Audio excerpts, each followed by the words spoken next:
Կա զոհ և վիրավորներ, հետախուզվողը ոստիկանությունից փախավ, բայց ճակատագրից ոչ, փոխհրաձգությունը դարձավ նրա պատմության վերջին գլուխը։ Միջին արևմուտքում քամին տներ էր տանում, տորնադոները մի գիշերում փոխեցին ամբողջական քաղաքների տեսքը։ Զվարճանքի այգում ադրենալինն այս անգամ ատրակցիոններից չէր գալիս, կրակը որոշեց իր հերթին շոու կազմակերպել։ Խաղաղության թուղթը կարծես արդեն գրված է, բայց ստորագրության տեղը դատարկ է, բոլորը սպասում են վերջնական կետին։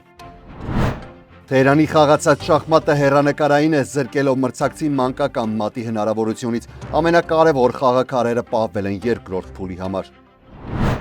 Հաքերները պնդում են, թե աչք են դրել FBI-ի աչքերին, միթե աշխարհի խաղերը վտանգված են։ Մասկի գումարն արդեն մաթեմատիկայից դուրս է եկել, թվերն այնքան մեծ են, որ նույնիսկ երևակայությունը չի բավարարում բաշխելային։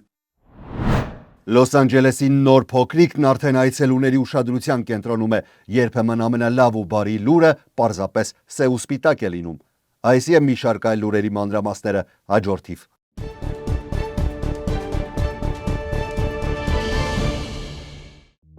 Վիվալդի Քեթրինգ բազմազան փաթեթներից առաջատար ընտրությունը։ Փաթեթ ընտանեկան 5-ից 6 անձի համար ընդամենը $150 plus tax։ Ընտանեկան եւ մեծ հավաքույթների համար հատուկ փաթեթ 10-ից 12 անձի համար ընդամենը $300 plus tax։ Վիվալդի լանչ փաթեթ 10-ից 12 անձի համար ընդամենը $150 plus tax։ Ընտրեք ձեր ճաշակին համապատասխան կոմբոն։ Վիվալդի Քեթրինգ համի, որակի եւ առատության առաջատարը։ Արմեզիայի յութուբյան ալիքում ամենագլխավոր լուրերն են, ես Հարություն Մինասյանն եմ, բարև ձեզ, կանխավ շնորհակալություն բոլորին, թե նախկին խնդրանքներս չմերժելու համար, ալիքին բաժանորդագրվելով եւ լայքելով, ինչպես էլ հաջորդ թիվ խնդրանքներս որ չեք մերժի, եթե առաջին անգամ եք դիտում, ապա անպայման բաժանորդագրվեք մեր ալիքին, կանխավ շնորհակալ եմ։ Թեքսասի Մերիլենդ քաղաքում այսօր առավոտյան տեղի ունեցած հրաձգության հետևանքով 1 մարդ զոհվել է ևս 10 վիրավորվել։ Իրավապահների տվյալներով կասկածյալը 45-ամյա Վիկտոր Մատավիլարեալն էր, որը դեպքից ընդամենը 2 օր առաջ կրակ էր բացել ոստիկանության սպայի ուղղությամբ եւ հետախուզման մեջ էր գտնվում։ Միդլենդի ոստիկանության պետ Գրեգ Սնոուի խոսքով ոստիկանները ժամանել էին դեպքի վայր ակտիվ հրաձիգի մասին ահազանգից հետո, ինչից հետո կասկածյալը սկսել էր կրակել նաեւ նրանց ուղղությամբ։ Մի քանի ոստիկաններ ստիպված էին պատասպարվել ծառայողական մեքենաների հետևում եւ ավելի ուշ տարհանվել զրահապետ մեքենայի օգնությամբ։ Ոստիկաններից ոչ ոք չի վիրավորվել։ Իրավապահները շտապ տարհանել են շրջակա տարածքը։ Հրաձգությունից հետո կասկածյալը փակվել էր լքված անասնաբուժական կլինիկայի շենքում։ Մի քանի ժամ տևած գործողություններից հետո ոստիկանները ռոբոտների եւ անօդաչու սարքերի միջոցով հաստատել են, որ ներսում գտնվող հրաձիգը մահացած է։ Սակայն պաշտոնյաները դեռևս չեն հայտնել, թե ինչ հանգամանքներում են նա մահացել։ Քննիչների տվյալներով Վիլարեալը նախկինում եւս բազմիցս առնչվել էր իրավապահների հետ։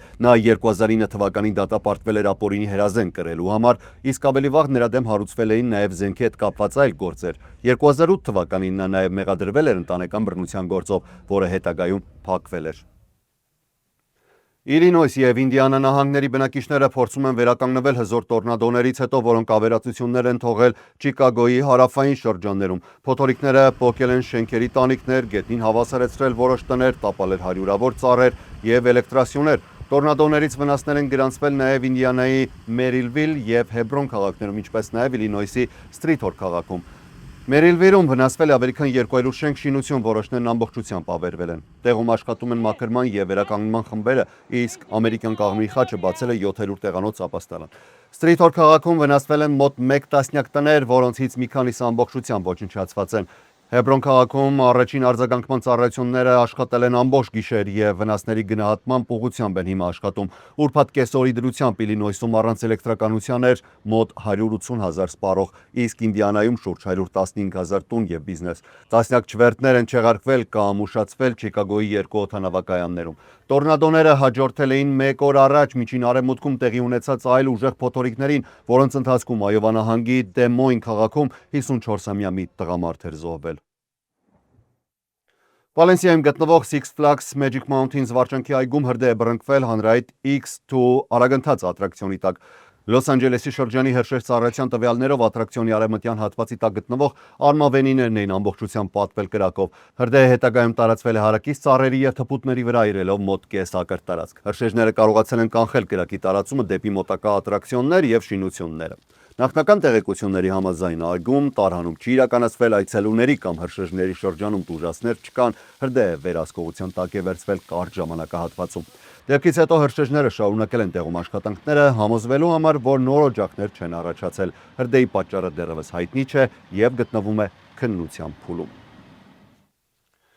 Նախագահ Դոնալդ Թրամփը հայտարարել է, որ Միացյալ Նահանգներն ու Իրանը կարող են արդեն այս շաբաթվա վերջին, տվյալ դեպքում շաբաթ եւ կիրակի օրերին խաղաղության համաձայնագիր ստորագրել, որը նաեւ կհանգեցնի Հորմուզի նեղուցի վերաբացմանը։ Սակայն Իրանը նշում է, որ վերջնական որոշում դեռևս չի ընդունվել վայրի եւ ժամանակի վերաբերյալ։ Իրանական լրատվամիջոցների փոխանցմամբ ԱԳՆ խոսնակ Էսմայիլ Բաղային հայտարարել է, որ բանակցվող փաստաթղթի մեծ մասը արդեն համաձայնեցված է, սակայն Թեհրանը չի հրաժարվել իր հիմնական պահանջներից։ Սպիտակ տանը լրագրողների հետ զրույցում Թրամփն ասել է, որ ստորագրումը տեղի կունենա Եվրոպայում, չբացելով ճակերտները։ Երբ լրագրողները հարցրել են, թե արդյոք Իրանի գերագույն առաջնորդը հավանություն տվել է համաձայնագրին, Թրամփը պատասխանել է իմ տեղեկություններով այո։ Լուրից հետո նավթի գինը նվազել է, հասնելով մոտ $89 մեկ բարելի դիմաց, քանի որ շուկաներում նվազել են նաև նոր ռազմական էսկալացիայի մտավախությունները։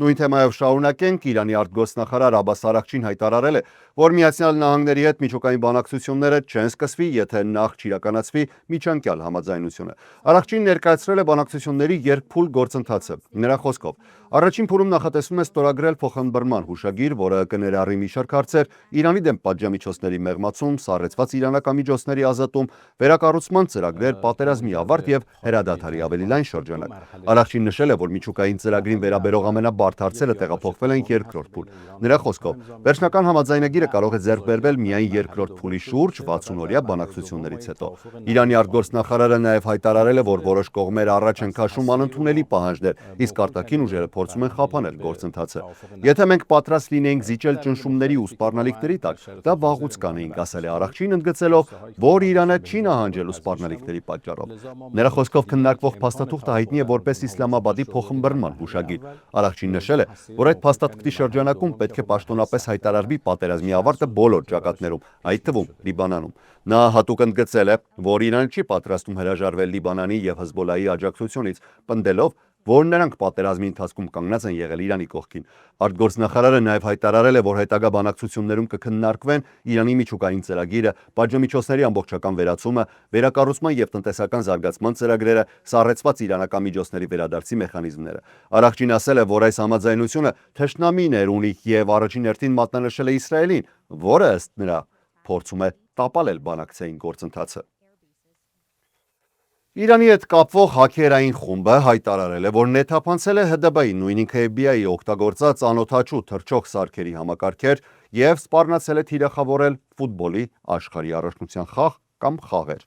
Այս մասին հայտնել է ահաբեկչական եւ ջիհադիստական խմբավորումները հետևող SITE Intelligence Group կազմակերպությունը։ Խմբավորումը, որը հանդես է գալիս Հանդալը անունով, պնդում է, թե ամիսներ շարունակ հասանելիություն է ունեցել ՀԴԲ-ի առաջին դեմքից կառավարվող անօդաչու սարքերի հավաքած տվյալներին։ Հաքերների հայտարարության համաձայն իրենք տեսել են յուրաքանչյուր լուսանկար եւ յուրաքանչյուր կասկածյալ, որոնք ֆիքսվել են այդ սարքերի կողմից։ Նրանց պնդմամբ ՀԴԲ-ի անօդաչուները կիրառել են դեմքի ճանաչման եւ ավտոմեքենաների համարանիշների նույնականացման տեխնոլոգիաներ հակահաբեկչական գործողությունների շրջանակում։ Խումբը նաեւ սպառնալիք է հնչեցրել աշխարհի առաջնության վերաբերյալ, հայտարարելով. Ավելի լավ է խստացնեք աշխարհի առաջնության անվտանգությունը, կան հավաքականներ, որոնք մեզ դուր չեն գալիս։ Մի մոռացեք, անօդաչուները ամենուր են եւ երբեք չգիտեք, թե դրանցից մեկը երբ կարող է հայտնվել ձեր թիմի ավտոբուսի կողքին։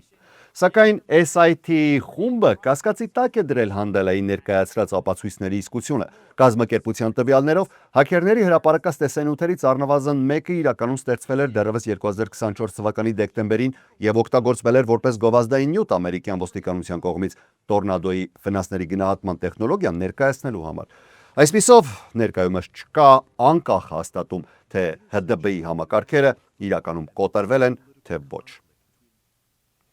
Իլոն Մասկը թղթային տրիլիոնատեր, նա առաջին մարդն է աշխարհում, որի կարողությունները գնահատվում են ավելի քան 1.1 տրիլիոն դոլար։ Համեմատության համար դա մոտավորապես հավասար է Շվեյցարիայի ամբողջ տնտեսության չափին, որը աշխարհի խոշորագույն տնտեսություններից մեկն է։ Եթե մարդուն յուրաքանչյուր վայրկյան $1 տային, 1.1 տրիլիոն դոլար հավաքելու համար կպահանջվեր գրեթե 35,000 տարի։ Այդքան վաղ ժամանակներում երկրի վրա ամենաբանական էակները մամոնտներն էին։ Եթե այդ գումարը ներկայացվեր $1 թղթադրամներով եւ դրանք շարեին օրինակ իրար հետևից, հնարավոր կլիներ արեգակը շրջապատել տասնյակ անգամներ։ Սակայն Մասկի տրիլիոնների ակումբի առաջին անդամ դառնալը, որը կապված է SpaceX-ի բաժնետոմսերի հրապարակային տեղաբաշխման հետ, նաև խորհրդանշում է հարուստների եւ աղքատների միջև աճող տարբերությունը։ Օքսֆամ միջազգային բարեգործական կազմակերպության տվյալներով միլիարդատերերի ընդհանուր հարստությունը նախորդ տարի աճել է ռեկորդային արագությամբ, հասնելով $18.3 տրիլիոն։ Միևնույն ժամանակ աշխարհի յուրաքանչյուր 4 մարդուց մեկը դժվարանում է կանոնավոր սնունդ ձեռք բերել, իսկ մոլորակի բնակչության մոտ կեսը շարունակում է ապրել աղքատության պայմաններում։ 2021 թվականին ՄԱԿ-ի պարենի համաշխարհային ծրագիրը ներկայացրել էր մանրամասն նախագիծ, որի նպատակն էր փրկել սովի եզրին գտնվող 42 միլիոն մարդու կյանք։ Այդ ծրագիրի իրականացման համար պահանջում էր ընդամենը $6.6 միլիարդ։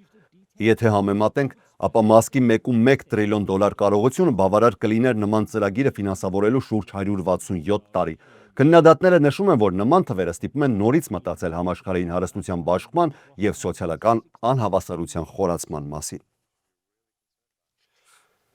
Մեկնարկել է նախագահ Դոնալդ Թրամփի անունը Քենեդու անվան մշակութային կենտրոնի արտաքին հատվածից հեռացնելու գործընթացը։ Դատանի սահմանած վերջնաժամկետից առաջ, երբ աշխատողները սկսել էին մետաղյա հենակառույցներ տեղադրել շենքային հատվածում, որտեղ տեղադրված էր Թրամփի անունը, եւս մեկ բողոքարկում ուղարկվեց դատարան։ Քենեդու կենտրոնի ներկայիս ղեկավարությունը չի հրաժարվում իրավական պայքարից։ Կենտրոնը բողոքարկեց դատանի որոշումը եւ կրկին խնդրեց ժամանակավորապես կասեցնել անվան հեռացումը, մինչեւ վերաքննիչ դատանի վերջնական որոշումը։ Դիմումն նշվում էր, որ գործը վերաբերում է կարևոր իրավական հարցերի, այդ թվում կենտրոնի հոգաբարձությունների խորհրդի լիազորություններին եւ որ շենքի վրա մեծ ֆիզիկական փոփոխություններ կատարելը նպատակահարմար չէ, եթե հետագայում օրինակ որոշվի, որ անունը կարող է մնալ։ Երեկ երեկոյան Թրամփի կողմից նշանակված ղեկավարությունը եւս մեկ փորձ էր կատարել այդ որոշումը կասեցնելու համար, սակայն դատավորը մերժել էր նրանց դիմումը։ Քենեդու կենտրոնի պաշտոնական կայքից դեռևս արդեն հեռացվել է Թրամփի անունը։